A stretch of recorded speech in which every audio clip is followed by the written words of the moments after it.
Good day, everyone. So, I will be discussing Title 9, Crimes Against Personal Liberty and Security.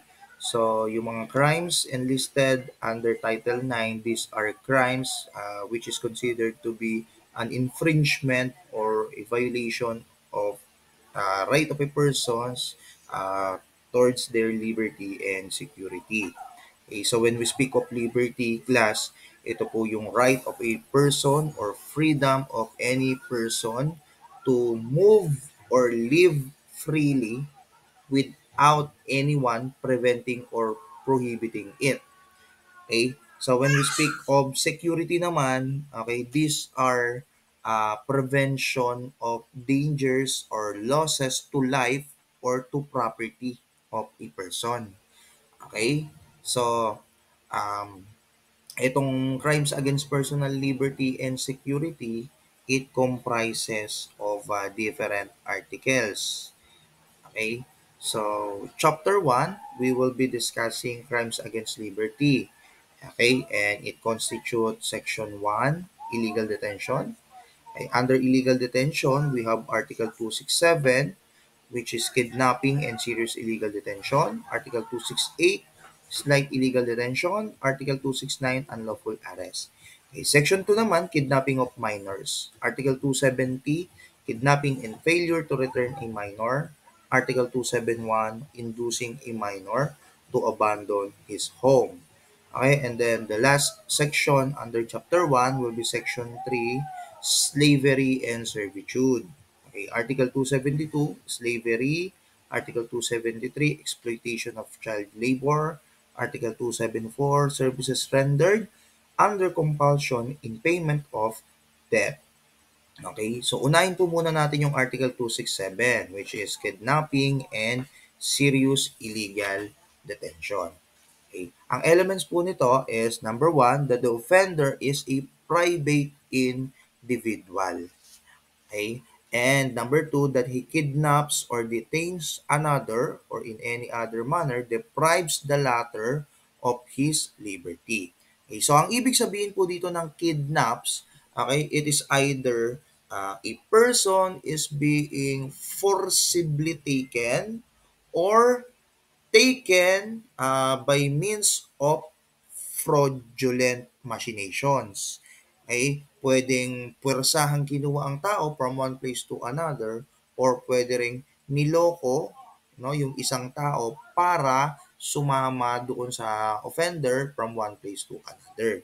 Yan po ang ibig sabihin ng kidnaps. Okay? Or detains another. So when we speak of detention, okay, it has something to do with confining a person, okay, by restricting his movements.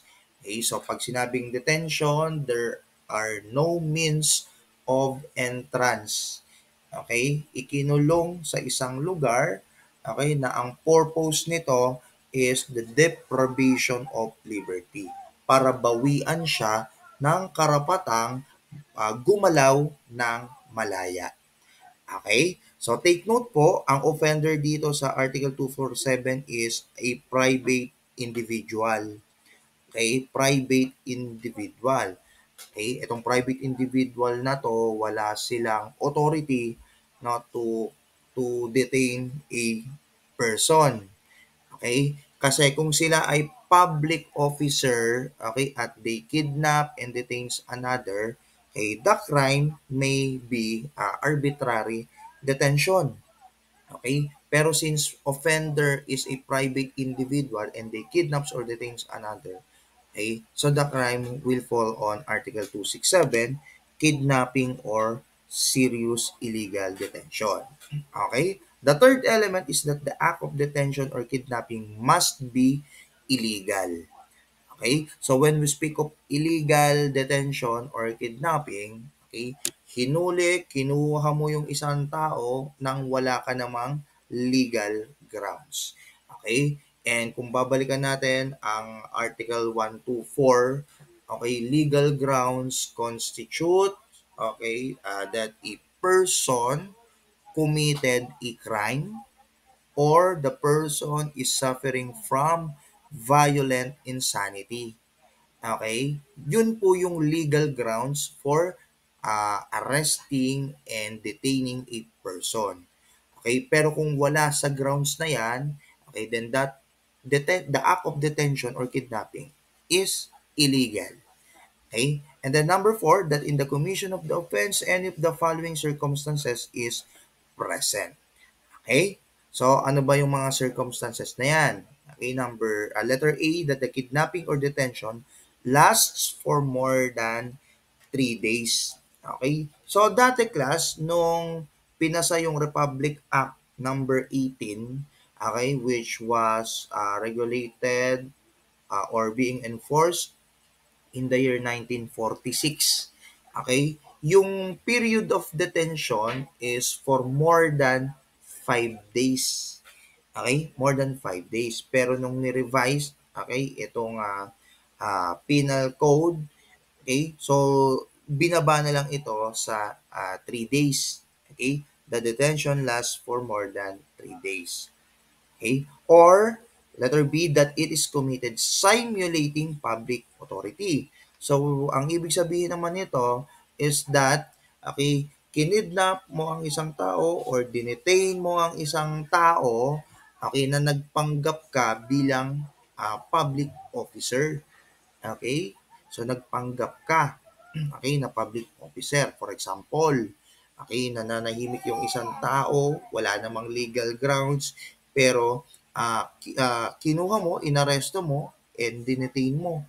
Okay? At nagpakilala ka na ikaw ay isang police officer. Okay? Now, letter C, that any serious physical injuries are inflicted upon the person kidnapped. Okay? So we have already discussed no yung mga types or kinds of serious physical injuries. Okay?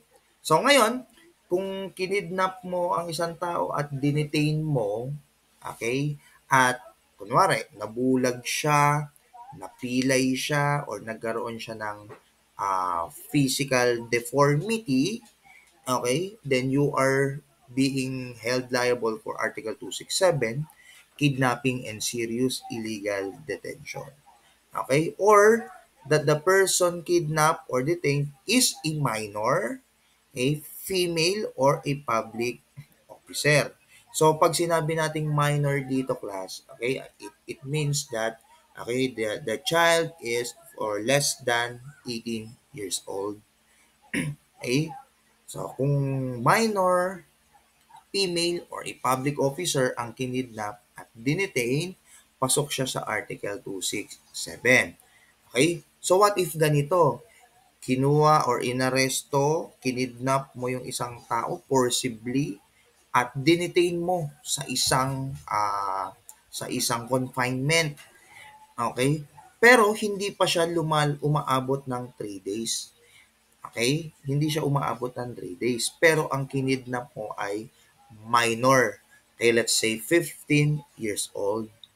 Okay? Pasok ba siya sa Article 267, kidnapping and serious illegal detention? Okay? Kahit na hindi pa umaabot ng 3 days. Okay? The answer is yes. Okay? Papasok siya ng Article 267. Kasi ang sabi ng batas is number 4, that in the commission of the offense, any of the following. Okay? Pag sinabing any, kahit na ano, okay, kahit na alin dyan sa mga sumusunod na circumstances na yan ay mangyari. Hindi lahat, okay, hindi nare-require ng batas na mangyari ang A, B, C, or D. Okay, in the before Article 267 will be consummated. Kahit ano dyan.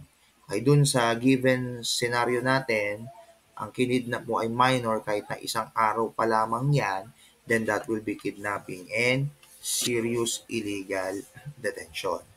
Okay? Another class, in the act of kidnapping, isa sa pinaka-essential element dito is yung purpose of obtaining ransom.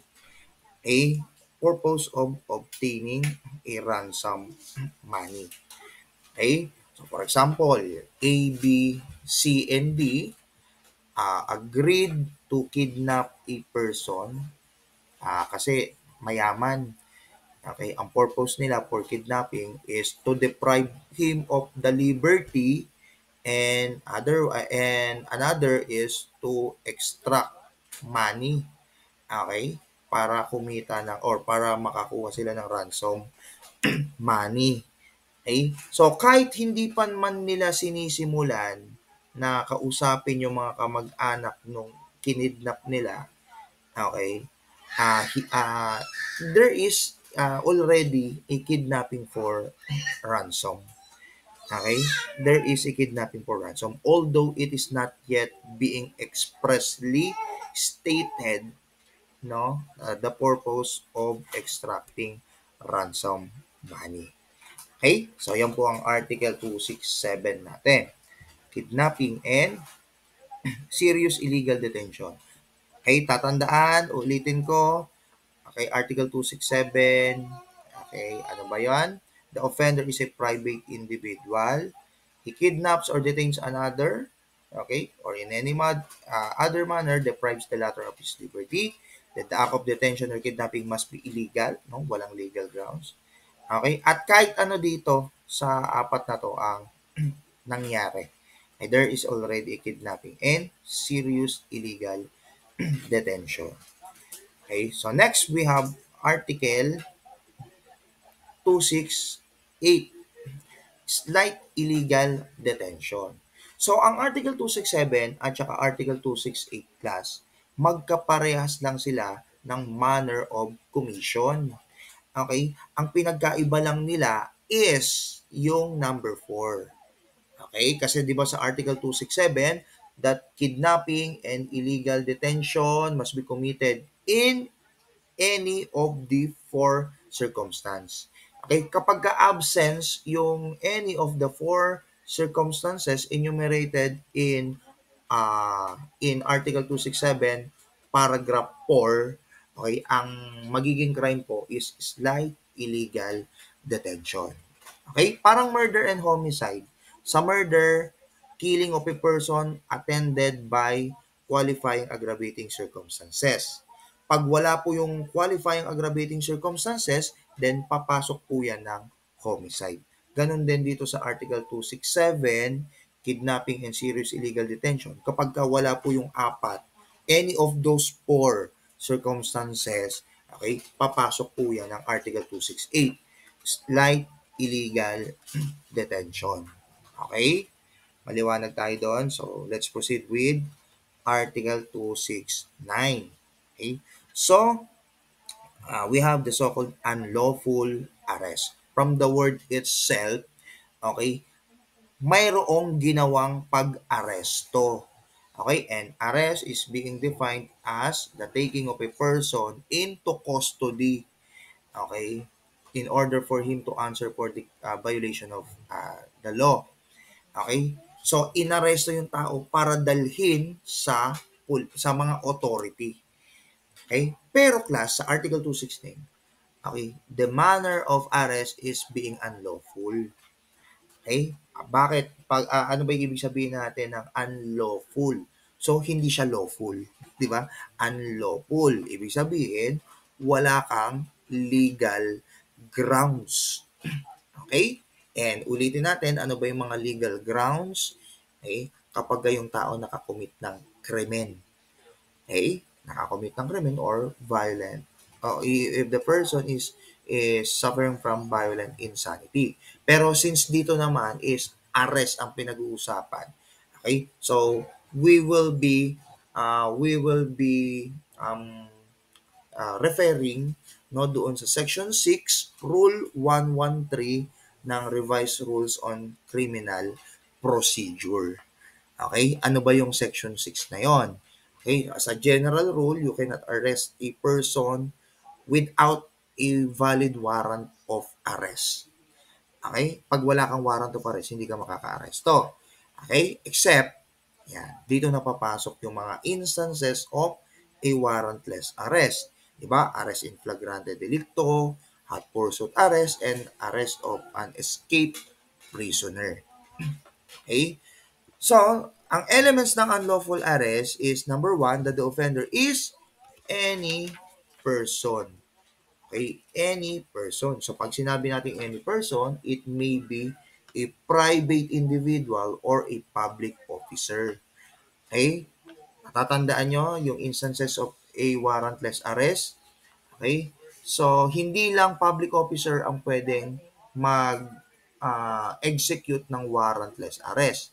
Even a private individual. Kaya nga meron tayong tinatawag na citizens arrest. Okay?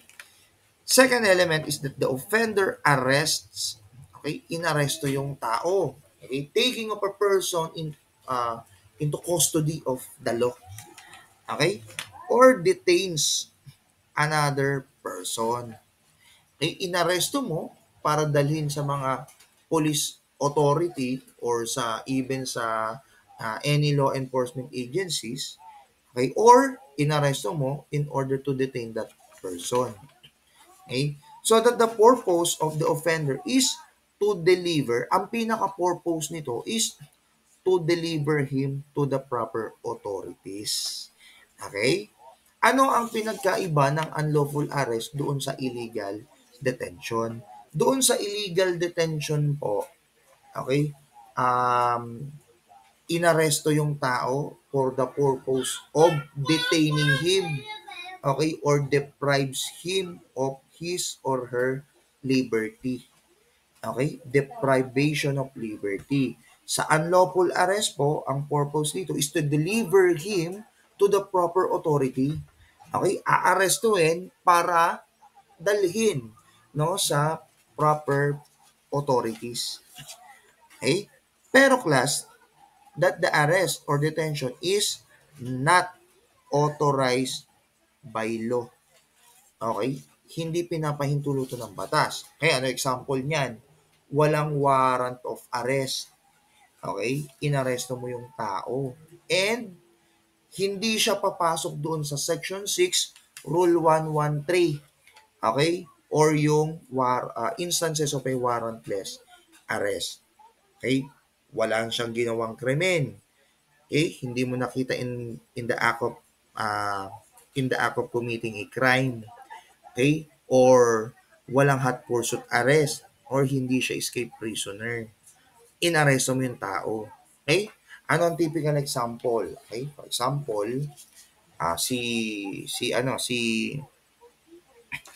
A and B, okay? Si A and B ay private individual. Nagtatalo sila kung sino ang mag-occupy doon sa sa house and lot, okay, na merong titulo. Okay? Si A and B. Okay? Ngayon, because of the heat of anger, nagkaroon sila ng pagtatalo.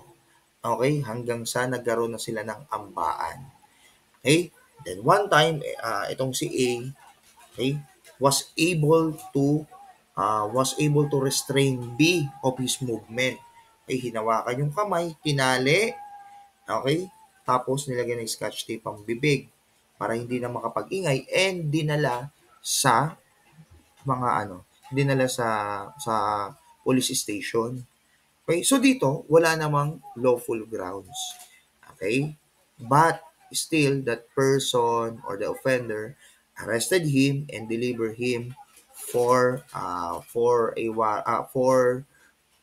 delivered that person no sa police station. Okay? So that is the so-called unlawful arrest. Okay? Next, Article 270, we have kidnapping and failure to return a minor. Okay? So dito po that the offender is any person. Okay? Kahit na sinong tao. Okay? Pero with the exception of parents or guardians. Okay? Ulitin ko, Article 27, kidnapping and failure to return a minor. Okay? The offender is any person. Kahit na sinong tao yan. Except the mother or the father or the minor's guardians. Okay? Then that the offender is entrusted with the custody of a minor. Okay? Pinagkatiwala sa kanya yung minor de edad. Okay? Pinagkatiwala sa kanya. So, it may be, okay, yung kasambahay, okay, it may be the kasambahay or yung kaibigan, okay, na entrusted with the custody of the minor. Okay? And the acts punishable is that the person entrusted with the custody of the minor deliberately fails to restore the said minor to his parents or guardian. So pag sinabing deliberately, ibig sabihin yan, with intent, okay, he fails to restore, okay, intentionally, hindi niya ibinalik no, doon sa magulang or sa guardian. Okay? So that is kidnapping and failure to return a minor. Okay. So class, what is the difference, okay, between Article 268 kung saan ang kinidnap ay minor, 'di ba? Doon sa kidnapping and serious illegal detention if the kidnapped person is a minor. Okay, dito naman Article 270, kidnapping din of minor. Okay, anong pinagkaiba niya? Okay, doon sa Article 268, balikan natin. Okay, Article 268 or 267, that the person kidnapped or detained is a minor. Dito class, the offender is not entrusted with the custody of the minor. Hindi siya pinagkatiwala, no? Hindi pinagkatiwala yung minor doon sa offender. While dito po sa Article 270, the offender is entrusted with the custody of the minor. Okay? At pag sinabing minor, it is less than 18 years of age. Okay? So, ano example? Okay? Illustration. Yung katulong, okay? Pinaalaga yung bata, na yung minor doon sa katulong. Okay? Nagsabi yung katulong na ano lang, pupunta lang sa park, okay, mamamasyal, ilalaruin niya lang yung bata.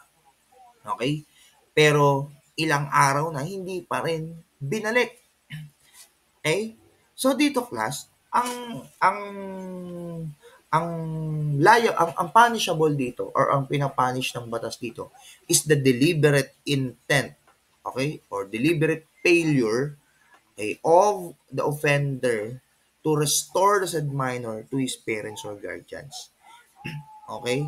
Kahit na sabihin natin for ransom or any other purpose. Okay, hindi yun ang pinapunish dito. Ang pinapunish dito is the deliberate failure to restore the said minor. Okay? Another difference of Article 267 sa Article 270, okay, doon sa Article 267, okay, hindi entrusted, okay, pero merong ransom. Sa Article 270, although merong ransom, okay, basta the offender is entrusted with the custody of the minor, okay, then that will be Article 270, kidnapping and failure to return a minor. Okay, kasi it is very essential in the act of kidnapping, okay, is yung extorting of money. Okay? Isa sa mga essential element ng act of kidnapping. Okay? Yung extortion of money. Okay? So, although merong extortion of money or wala, okay, still, forcibly taken or fraudulently taking a person from one place to another, that is kidnapping. Okay? So, next we have Article 271, inducing a minor to abandon his home. Okay? So, dito naman, the elements are the minor is living in the house of his parents. Okay? Nakatira pa yung minor doon sa bahay ng kanyang magulang or guardian or the person entrusted with his custody. Okay? That the offender induces said minor to abandon such home. Okay? So, pag sinabi po nating induces, okay, it has something to do with fraudulent machinations.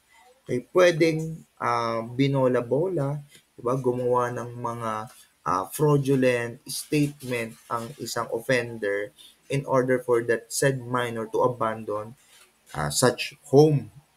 Okay? At dito um, sa article 271, okay, ang offender dito pwedeng yung mga magulang or yung guardian, okay, or the person entrusted with his custody. Okay? For example, yung guardian, di ba, sinabi, malis ka dyan sa ano, punta ka rito sa ganitong lugar. Bibigyan kita ng 10,000 pesos, di ba? Para mabili mo yung mga laruan na gusto mo, yung mga damit na gusto mo. Okay? So, inabandon na niya yung bahay. Okay? Umalis siya dun sa bahay. Okay? Yan. So, when it comes to, ano naman, parents, okay? So, when it comes to parents naman, for example, sinabi nung tatay, "O anak, punta ka rito sa Manila. Okay? Dito ka na lang muna tumira. Okay? Ito yung ano, bibigyan kita rito ng pocket money mo." Pero yung nanay at tatay niya, married, no? Hindi pa hiwalay. Okay? So, hindi papasok dito yung inducing a minor to abandon his home. Kasi dito sa Article 271, the parents of the minor must be separated. Okay? Separated dapat sila. Next, Article 272, ay slavery. So, ang elements nito is that the offender purchases. Okay, so, pag sinabing purchases, okay, bumili, okay, or sells, no, nagbenta, kidnaps, okay, forcibly or fraudulently taking a person, or detains a human being. Okay? So ang purpose ng pagbili, pagbebenta, pagkidnap or pagdetain ng isang tao is for the purpose of the offender to enslave such human being para gawing katulong. Okay? In order for him, okay, to give his services for labor. Okay? Para gawin siyang laborer. Okay? Yan. Pero class, itong slavery, okay, it has a relationship with our one of the special law, yung RA 9208, diba? RA 9208 o yung Anti-Human Trafficking Act. Okay? Kasi ang Anti-Human Trafficking Act, no, lumabas yan sa board exam. Okay, anti-human or human trafficking is termed as a modern day slavery. Okay? Modern day slavery. Okay? Kasi dito sa ano class, sa RA 9208, it also includes purchasing or selling or kidnapping or detaining a human being. Okay, and the purpose of such is to be for him to be a slave. Okay, para maging katulong. Okay, katulong means, okay, that the victim, okay, is obliged, no, to give his or her services, okay, for the benefit of another. Okay, so yan po yung Article 272. Okay? So kung ikaw naman ay isang investigator and you will be investigating this kind of cases, okay? So I think it is much better, no, to anchor your case, okay? For violation of RA 9208, yung Human Trafficking Act. Okay, instead of slavery, kasi ang RA 9208 is have more higher penalty than Article 272. Okay? So next, Article 273, exploitation of child labor. Okay? So ito po, when we speak of exploitation, it has something to do with utilization or use of child, okay? Use of child, okay, in